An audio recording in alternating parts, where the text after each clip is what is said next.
La cárcel, o sea, como decía mi abuelita, lávate la boca, muchachito, antes de hablar de, en este caso, la cárcel. Lávate la boca. Todo el mundo opina.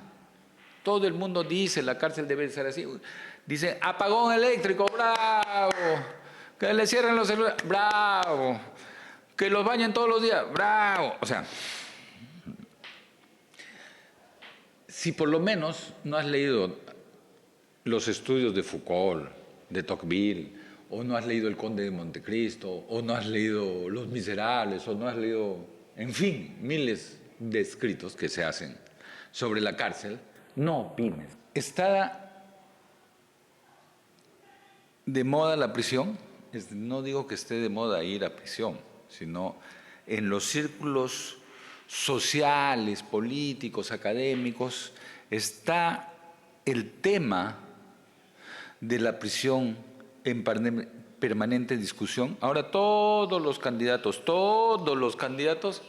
están ofreciendo prisiones, ¿no es cierto? Vamos a restaurar San Lorenzo, voy a hacer 4 prisiones, voy a reabrir el Cepa, que era una isla dentro del río Cepagua en Ucayali, vamos a poner cárceles en los sitios más inhóspitos, como ha dicho un candidato, vamos a llevar a los presos a la selva para que estén ahí entre los caimanes, los cocodrilos, los lagartos, no se puedan escapar, se mueran ahí si tratan de escaparse. ¿Para qué es la prisión? ¿Para qué sirve la prisión? Para recluir a los más malos del universo y tenerlos cerrados, ¿no? Yo vi eso en Lego, pues, en la versión de Lego y Superman cuando escapan, ¿no? Claro, o sea, la prisión, señores y señoras, es la nueva panacea para combatir la delincuencia. La moda la trajo Bukele, el señor Bukele de El Salvador, la trajo. Nos arrodillamos, le cortamos el pelo, lo ponemos en calzoncillos y camisetas, sin zapatos, ¿no es cierto? Los aislamos del mundo, las megacárceles, ¿no? Ahora todo el mundo quiere contratar a los salvadoreños para que construyan megacárceles. Conversaba con un candidato la otra vez y me dijo, yo ya me he reunido 2 veces con los salvadoreños para hacer las megacárceles. Cuando yo sea presidente voy a hacer las megacárceles. Entonces, la prisión, ¿qué significa la prisión? ¿Qué importante es la prisión en la cultura occidental? ¿No? Hay grandes prisioneros de la literatura. En la literatura encontramos en Los Miserables Jean Valjean es el que rompe una vidriera de una panadería para robarse un pan para darle de comer a su sobrina y por eso fue condenado a cadena perpetua precisamente a comer pan y agua. Esta vez pagado por el Estado. Pero a cambio, hemos visto en la película con el que hace de Guepardo, Hugh Jackman, es el actor que hace impresionante esfuerzo físico jalando con cadenas un barco arrastrándolo hasta el muelle. ¿No? Esa es la escena más importante del musical, ¿no? Del musical Los Miserables. Inicia así, Hugh Jackman jalando un barco. También hay otro preso literario muy importante, que es el Conde de Montecristo, ¿no? El Conde de Montecristo, ¿no?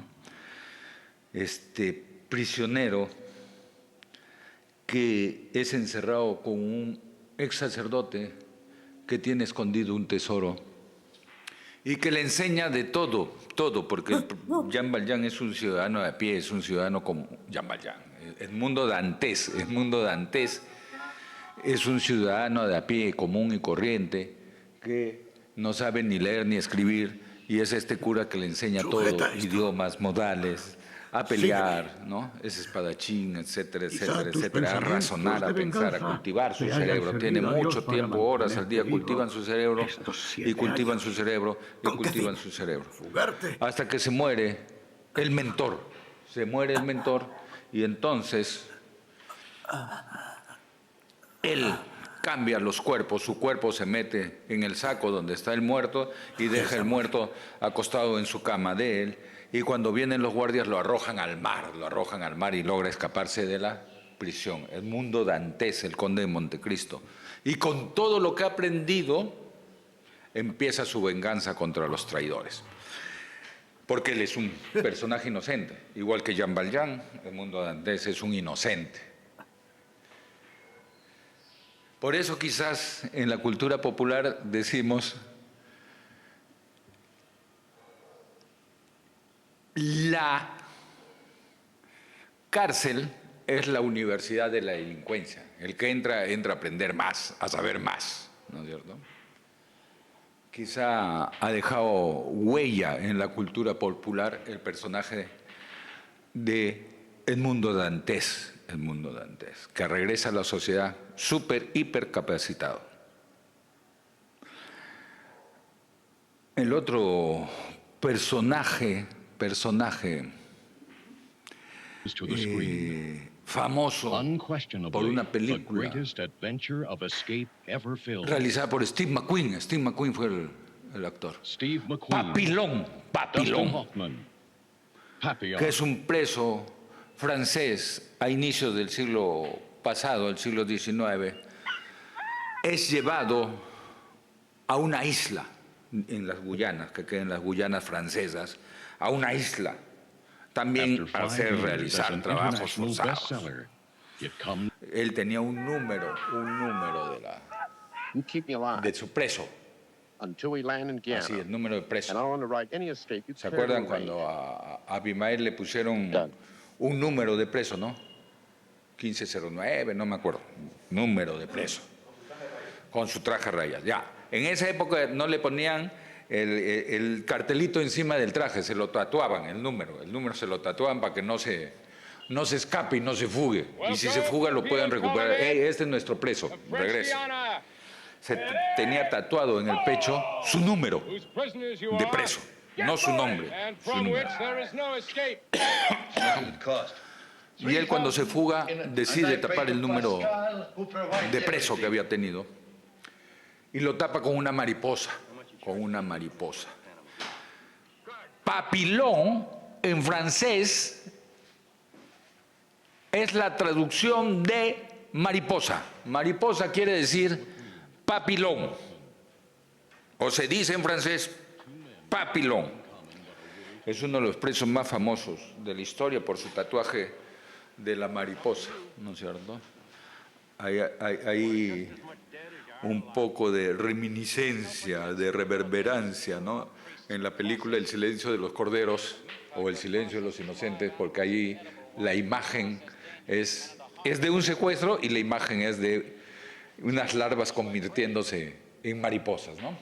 Entonces, la cárcel como personaje literario ha estado presente en muchísimas obras. El archipiélago Gulag de Solzhenitsyn, que trata sobre sus prisiones en Rusia durante la dictadura stalinista, ¿no es cierto? Hablando de Siberia en Crimen y Castigo, ¿no? Al personaje finalmente es juzgado y llevado detenido a la Siberia, ¿no es cierto? El poder y la gloria de Graham Greene. Entonces, la cárcel es un gran personaje, Y yo tuve la oportunidad de conocer la cárcel de Ushuaia, en Argentina, que es casi llegando a la Antártida, al final de la Argentina, en la punta de la bota de la Argentina, porque a veces como somos futbolistas vemos la Argentina como una pierna pateando un balón, y ahí en la punta existe una cárcel que se llama la cárcel de Ushuaia. La cárcel de Ushuaia era imposible de escapar, porque antes de llegar a Ushuaia hay un río, y eso todo es congelado, te metes al río, te congelas.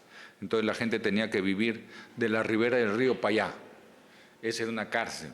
Se dedicaban a extraer madera, era un bosque. Vivían ahí. Que es la concepción aislacionista de la cárcel. A la población delincuencial hay que aislarla de la población normal. Hay que separarlos.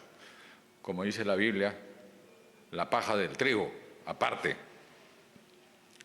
Claro, pero los criminales de esa época eran los comunistas y los nacionalistas, o sea, los que alteraban el orden público, no eran los que destripaban, mataban y descuartizaban. Un poco se parece a lo que nosotros vivimos, ¿no? Estamos viendo ahí una sucesión de prisiones, de limitaciones de derechos, etcétera, etcétera, incluso de compra de rochabús y tanquetas, y nada contra la delincuencia, ¿no? Pero bueno, la historia un poco que se repite. Marx decía esto, ¿no? Hegel cree que la historia se repite 2 veces, pero se olvidó de decir que una vez como comedia y la otra vez como tragedia, ¿no? La segunda vez como tragedia. Regresando al tema, te decía, de las prisiones, mira, es tan importante las prisiones porque uno de los padres fundadores de la sociología moderna, que se llama Alexis de Tocqueville,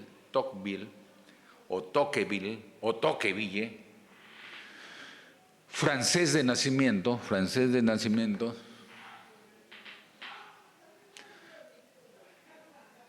nosotros creemos que la primera insurrección antimonárquica en el mundo fue la Revolución Francesa. Pero esto no es así. Antes de ella hubo un evento, la independencia americana, la independencia de los Estados Unidos. Las 13 colonias inglesas se sublevan y se independizan del imperio británico. No, don Jorge ya no gobierna acá, ¿no es cierto? Porque ya no le decían rey Jorge, ¿no es cierto? Don Jorge ya no gobierna acá. Váyanse ustedes a su país, este es nuestro país, somos las 13 colonias, nos juntamos y hacemos nuestra constitución. Esto es anterior a la Revolución Francesa. Claro que con ayuda abierta de Francia y de España, imperios, el imperio español, el imperio francés, enemigos del imperio británico, apoyaron ahí a la constitución del Estado americano. Entonces, cuando sucede lo mismo en Francia, ¿sabes cómo se inicia la Revolución Francesa? Está en todos los libros. ¿Qué se celebra el 4 de julio? La toma de la Bastilla, señor. La toma del Palacio Real. No, el Palacio Real no era la Bastilla. La cárcel, exactamente. La cárcel, la prisión. Mira el objeto simbólico poderoso que tiene la prisión. La Revolución Francesa, lo que marca un antes y un después, el antiguo régimen y la modernidad, lo que raya nuestra historia, el divorcio de aguas entre lo antiguo y lo moderno, es la toma de la cárcel de la Bastilla. No se te había ocurrido eso, ¿no? La toma de la cárcel de la Bastilla. Cuando se insurrecta el pueblo francés, toma primero la Bastilla, libera a los prisioneros, viva la Francia libre, solidaridad, fraternidad. Entonces, le empiezan a cortar la cabeza en plaza pública a la monarquía, a los reyes, a María Antonieta, a todos. A los que sospechaban que eran monárquicos. Y a los que sospechaban que eran amigos y familiares de los que sospechaban que eran monárquicos. A todo el mundo le cortaban la cabeza. En plaza pública, ahí se hizo famoso el doctor Guillotín con su invento, la guillotina, en honor a su nombre. Eso era un acto público. La gente iba, compraba su canchita, se sentaba y estaba viendo cómo cortaban cabezas todo el día. Hay una escena hay una escena de Mel Brooks, ¿no es cierto? ¿Por qué? Porque la toma de la Bastilla resulta de que había habido un invierno feroz y la cosecha de trigo había colapsado, por lo tanto la gente no tenía pan, no tenía qué comer en la calle. Ahí es donde María Antonieta dice su famosa frase, pues, no tienen pan, por eso, ¿por qué protestan? Porque no tienen pan. Bueno, entonces denles tortas, dice, ¿no? Denles tortas, denles pasteles, ¿no? ¿Qué es lo que ellos comían? Ellos no comían pan en la monarquía, tenían sus pastelitos y todo. Entonces ya que se les acabó el pan, repártanle pasteles. Ya. ¿Cuál es la situación económica de Francia? Y esta es una escena de una película de La loca historia del mundo, de Mel Brooks, donde hay un vendedor ambulante que está vendiendo huesitos de manzana. O sea, ya se han comido la manzana y queda el tronquito adentro. Y dice, huesos de manzana, huesos de manzana. Y al costado hay otro que está vendiendo ratas. Vendo ratas. Y al costado había otro con su cajita que no tenía nada y precisamente decía, nada, no vendo nada, no vendo nada. Esa era la situación por la cual el pueblo francés se sublevó. Y la encarnación de la sublevación es ir a tomar la Bastilla y liberar a los prisioneros. Y luego quemar la Bastilla. Y entre que quemaron la Bastilla y le cortaban los reyes a la monarquía, ¿quién gobernaba ese país? Bueno, había una cosa que se llamaba asamblea, donde participaba la clase alta, baja, la media, la plena, los curas, algunos militares, y discutían ahí. Sí, hay una escena muy famosa en la película Danton, cuando a Danton le tocan la puerta en un cuarto de un burdel y él está con 3, 5 mujeres al mismo tiempo tomando vino y le dicen, Robespierre quiere aprobar una ley para cortar más cabezas. Le pasan la voz a Danton. Danton, un gigante de 2 metros, se levanta y dice, bueno, chicas, tengo que ir a hacer. Se viste y se va ¿a dónde? A la asamblea. Y el momento que Danton entra haciendo alarde y haciendo sonar y haciendo saber que Danton está llegando, se ve a Robespierre saliendo por la puerta de atrás, ¿no? ¿Sale? Y vuelve a dominar la asamblea, a controlar la asamblea. Ese era el Estado. Entonces, Robespierre se inventó un directorio revolucionario. Como no nos ponemos de acuerdo, vamos a ser 5 o 6 del Estado llano, del Estado alto, etcétera, etcétera, lo que nos vamos a reunir para gobernar. Gobierna no un presidente, sino un directorio revolucionario. Uno de los directores es Robespierre, es el director de policía. Y como director de policía, él es el que hace todas las causas, pues. Investiga, persigue, acusa, detiene, encarcela o ejecuta finalmente.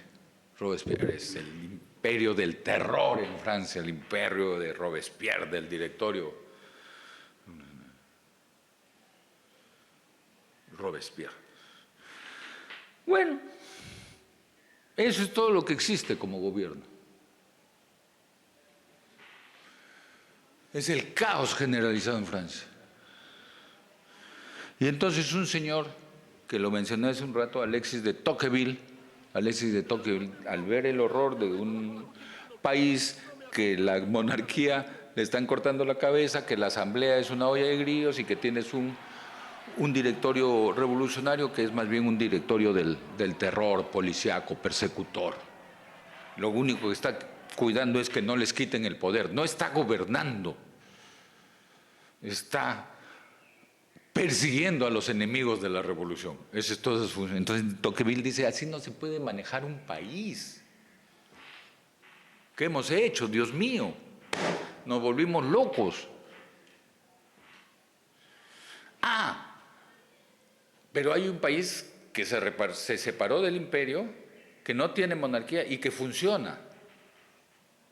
Estados Unidos. Y que además nosotros le ayudamos a su independencia. Me voy a ver la democracia en América. La democracia americana. Quiero ver qué es ese animalito que llaman democracia, cómo funciona, para poder instaurarlo como modelo acá en Francia. Vamos a ver ese animalito de cerca. Llegó y vio lo que vio en su momento, 1820, 1830. ¿Qué vio?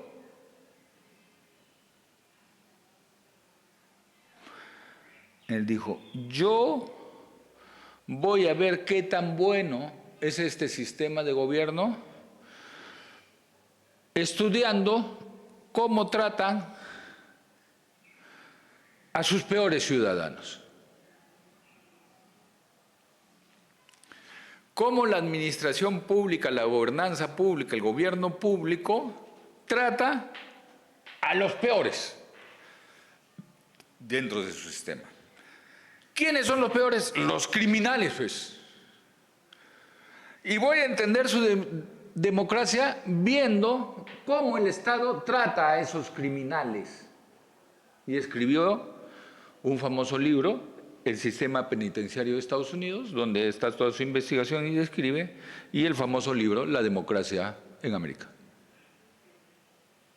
Este es un libro de texto fundamental en derecho, sociología, ciencia política, etcétera, etcétera, etcétera, para entender la democracia. Cuando alguien te abre la democracia, le vas a preguntar, ¿conoces a Alexis Tocqueville?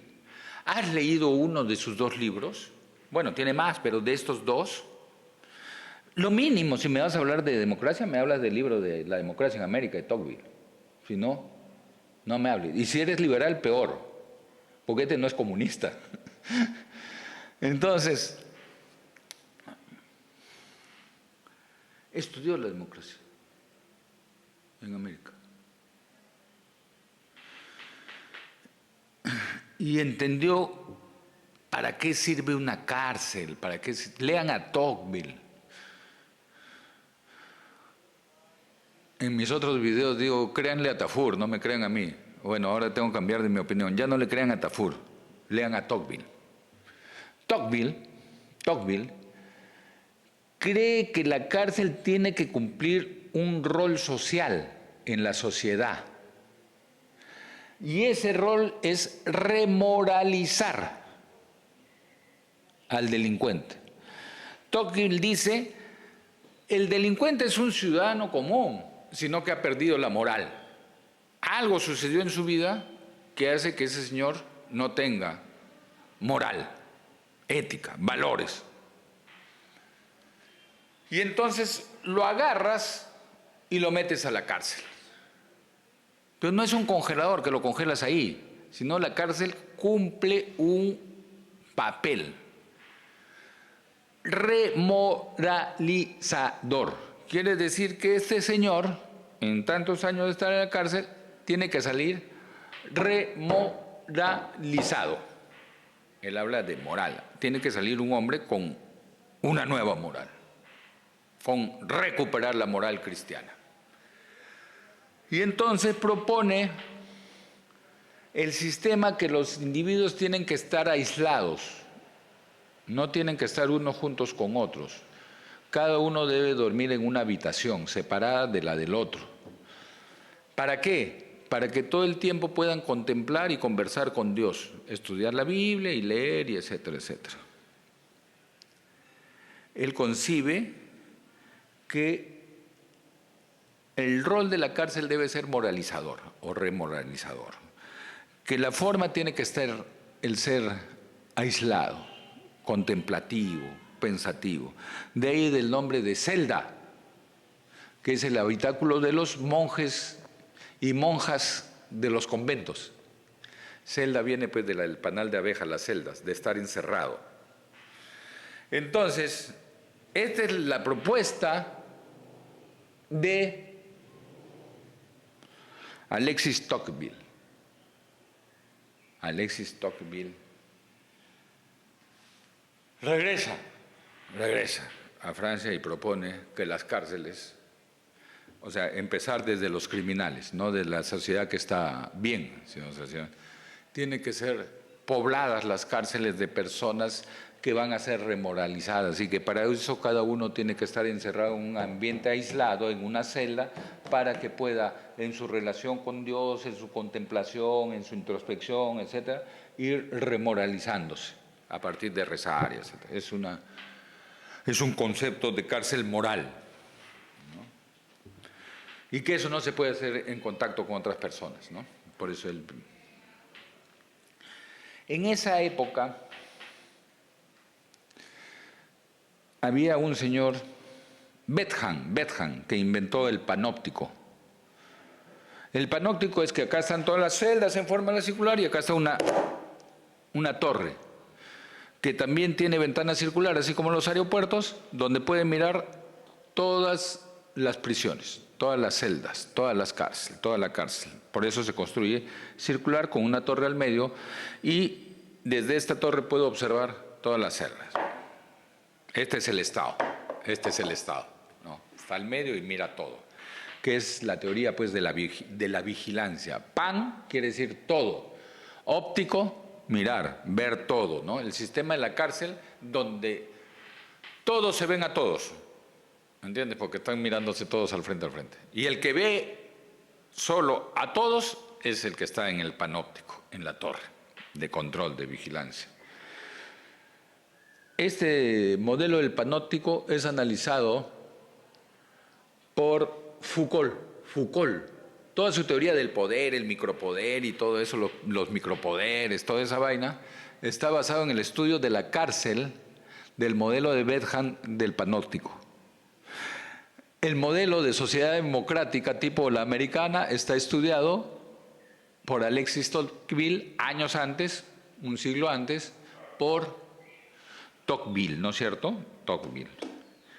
Y este es el panóptico. El panóptico de Bethmann es anterior a Tocqueville. Sin embargo, posteriormente, un siglo después, Foucault va a estudiar el sistema del panóptico. Y después de estudiar el panóptico, eso lo traslada a su teoría a la sociedad. Ahora ya entiendo por qué la mujer es dominada por el hombre, por qué al hijo mayor se le sirve el plato más grande y al hijo menor no se le deja salir a jugar a la calle, ¿no es cierto? Todo eso está explicado desde el panóptico. Entonces, la cárcel, la prisión no es una cosa de juego, de opinar, sí, yo la voy a poner a 3.800 metros. ¿No? El sistema penitenciario es fundacional de una sociedad. Como tratas a tus prisioneros, vas a tratar al resto. Famoso estudio de la cárcel es Milgram, ¿no es cierto? Cuando pone a un grupo de alumnos a ser prisioneros y a otros a ser los policías, ¿no? Y finalmente en el juego los policías terminan abusando de los prisioneros y los prisioneros sometiéndose, ¿no es cierto? Es el estudio de la cárcel, muy famoso en los años 70. Así nació el fascismo, nos explica. ¿Cómo? ¿Estudiamos los orígenes del fascismo en el comportamiento dentro de la cárcel? Sí, estudiamos el... no creo. ¿No crees? Todas las teorías modernas de administración de empresas empiezan por... ¿Por qué? El dilema del prisionero. Esa es la moda en Harvard, en Oxford, el dilema. La cárcel, señor, es lo que Platón planteó en el problema de la caverna. Si un solo hombre pudiera escaparse y salir fuera de la caverna y ver las cosas como son, sabría que el gobierno no es gobierno de sombras. O sea, la cárcel, o sea, como decía mi abuelita, lávate la boca, muchachito, antes de hablar de, en este caso, la cárcel. Lávate la boca. Todo el mundo opina. Todo el mundo dice, la cárcel debe ser así. Dice, apagón eléctrico, bravo. Que le cierren los celulares, bravo. Que los bañen todos los días, bravo. O sea, si por lo menos no has leído los estudios de Foucault, de Tocqueville, o no has leído El Conde de Montecristo, o no has leído Los Miserables, o no has leído, en fin, miles de escritos que se hacen sobre la cárcel, no opines de lo que no sabes. Y punto. Ya sabes, tu like y tu corazoncito de me gusta. Nos vemos la próxima semana.